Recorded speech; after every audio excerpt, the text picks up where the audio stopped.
Hi guys, I'm Maylin Dovan, certified athletic therapist and founder of Rehab-U Movement and Performance Therapy. Welcome to our YouTube channel. If you haven't already, make sure that you subscribe and hit the bell so you don't miss any of our videos. This week, we're going to talk about ankle sprains.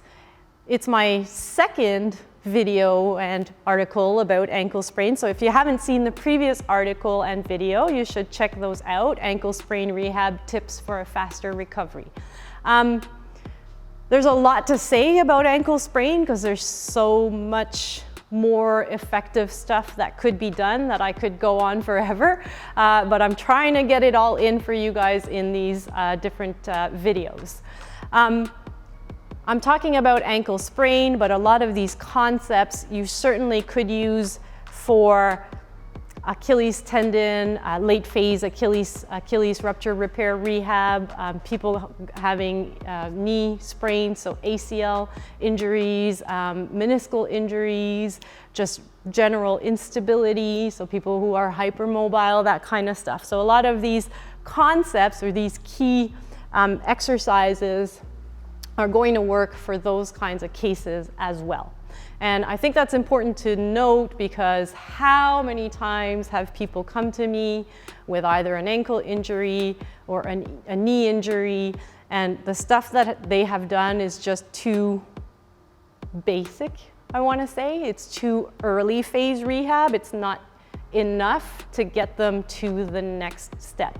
So sure, your tubing exercises are important and that kind of stuff, and working on your ankle, getting your ankle range of motion back and then strengthening that with tubing is important, but the way your ankle needs to work and be able to react to what's going on as your foot hits the ground goes way beyond that, and also goes way beyond standing on a BOSU ball, okay?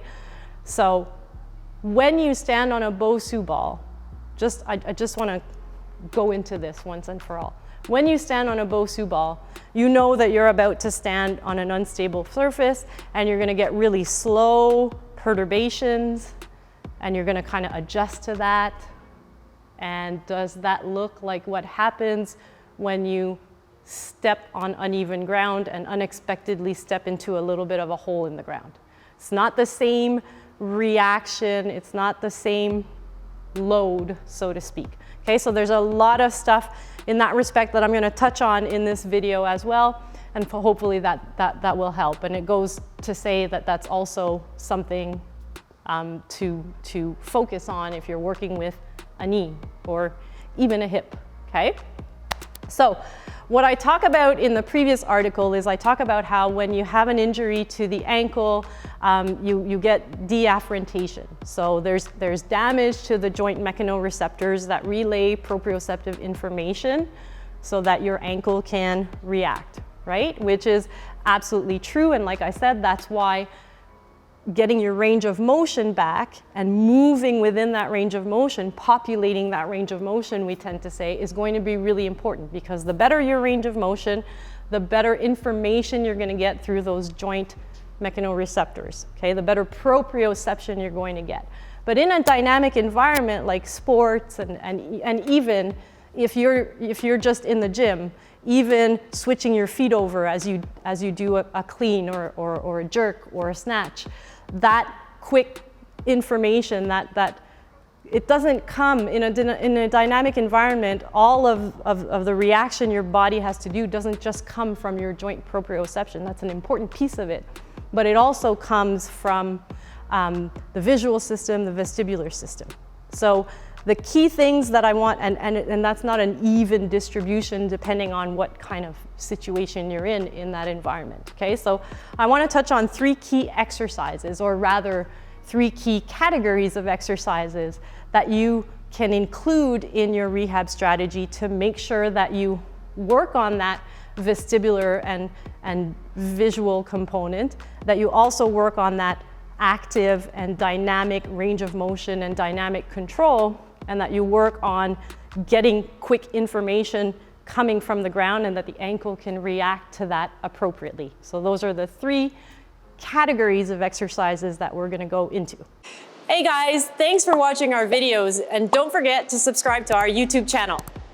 All right, so I mentioned that proprioception is important, and then so is vestibular and visual input, or the vestibular and visual systems. And there are some very basic exercises that you can use to load those systems from our good friends at IKN that work really well, and you'll see that this will make sense to people because as they do these exercises, the position in which we put them, their foot is going to work, their ankle is going to work, and they're really going to feel that that's targeting their stability, okay? So really what we're looking at is integration of the lower limb with the vestibulo-ocular reflex. So the position that Caroline is in is she's got her rear foot elevated, and on her front foot, she's more on her forefoot. She's in like she's about to step over that foot and then follow through with the back leg. So she essentially doesn't have weight on her heel, okay? Now what I'm going to do is I'm going to hold this roll of athletic tape in front of her because we're athletic therapists and we love athletic tape. But normally she could do this facing a wall with an X, okay? I'm going to hold it in front of her and she needs to keep her gaze on the athletic tape, but she's going to turn her head slowly to the right and slowly to the left. Leave your arms loose, yeah. So because she's moving her head, we're loading the vestibular system.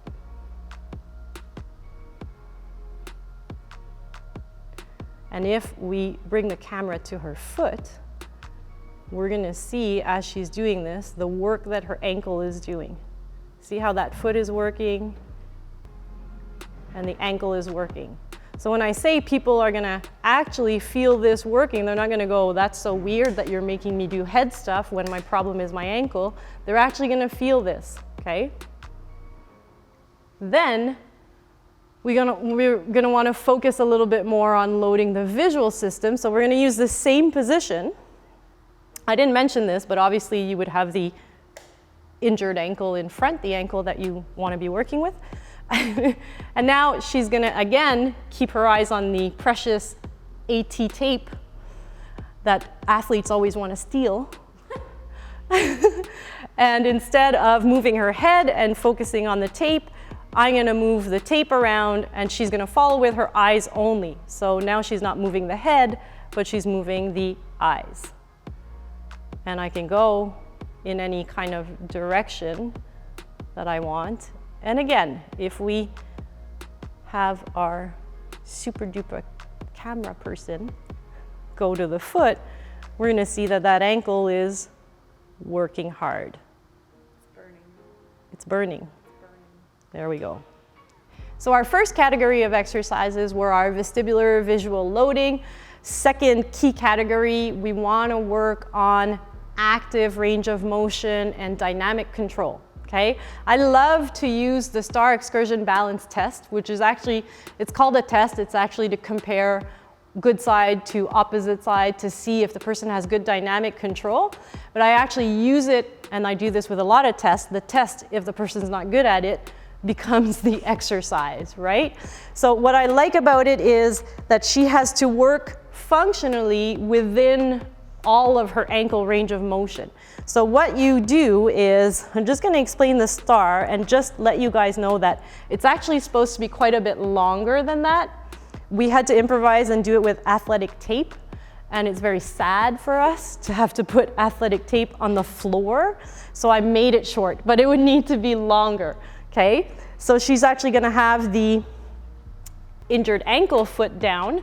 And then with her other foot, she has to keep that left foot totally in contact with the ground, and she wants to reach as far as possible and touch all the ends of the STAR. So here she's going to work in dorsiflexion. Here still she's going to, there we go. So she's weight bearing, moving into ranges of motion, and reach back as far as, and she can do whatever she wants with her body in this position. So she can lean forward as much as she wants. You cross back, yeah. She can lean forward as much as she wants. She can do whatever she wants with her arms to maintain her balance. And she's going to go to every end of the star. Yeah, that one in front. Each time going as far as she can. So really working into those ranges and getting that eversion, inversion strain on the ankle that we want to come back to, okay? So star excursion balance test, really great for range of motion, active range of motion, dynamic control. The next category of exercises, plyometric progressions. So yes, we need to progress towards running, jumping, landing, changing direction, and there are progressions to be had in that respect. Starting very, very basic, single leg, just landing. So starting with landing is nice to start with absorbing, right, the effect of gravity. So she's just stepping off onto that left foot. Now again, so stepping off is still quite a bit of load because of the effect of gravity on the body. So sometimes if you need to regress further, you could start with jumping up onto a very low box. So jump with 2, land with 1 on a very low box, which is a little less load actually than stepping off, okay? And then that happens too, and that's okay because that's called unpredictable environment, all right? Now, here we had her in the sagittal plane, which for someone who's had an ankle injury, they rolled over their ankle, typically the outside of the ankle more often than the inside, they're going to be comfortable forward and back. What they'll be more apprehensive about is loading in the frontal plane, right? So there would be progressions in your exercises as well, and then when they get to that, for progressions in the plyo, she could be stepping off laterally. Okay, so as she steps off laterally, she's absorbing in that kind of frontal plane. She's loading that frontal plane. All right? Now, the obvious progression is jumping and landing and all the variations of lateral jumps that you could have, but I want to touch on one more thing. Remember when I said reactivity and unpredictability as well, and I was talking about how when you step up onto an air disc or a BOSU ball, you know that you're stepping on something unstable, you anticipate it, and then you kind of slowly start to react to a slow kind of stimulus, right? Which is not really what it's like in changing direction or your footing not landing exactly as you anticipated. Think about jumping to catch a football and then someone trying to tackle you at the same time or pushing you at the same time. So we can reproduce that once we're there with a more chaotic environment where I'm gonna strap her in. So this isn't like a super good harness, it's just 2 bands stuck together, but you do with what you have. And then she's just gonna do jumps, like squat jumps. And then every once in a while, I'm just gonna, while she's in the air, I just yank her. So she doesn't land strictly in the sagittal plane. She doesn't know which way I'm gonna pull her. Okay, so she's not landing exactly where she anticipated. Now, obviously, don't kill your clients. It's just a little yank, right?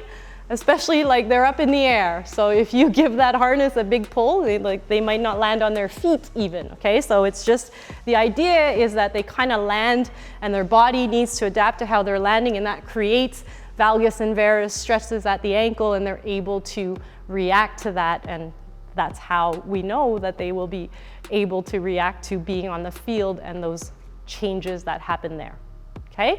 So like I said, these are equally important exercises for someone in late phase Achilles rupture repair, someone in late phase knee rehab, those kind of things, or these jumps would be in late phase, but in early phase you could still have the vestibular and the visual stuff and the star excursion balance test. So these are all great and more efficient than limiting ourselves to range of motion and isolated strengthening and then balancing stuff in very controlled environments. Okay, so hopefully that gives you 3 key exercises or exercise categories to include in your rehab. And as I mentioned before, don't forget to go and read the previous article that we had on ankle sprain rehab tips for a faster recovery.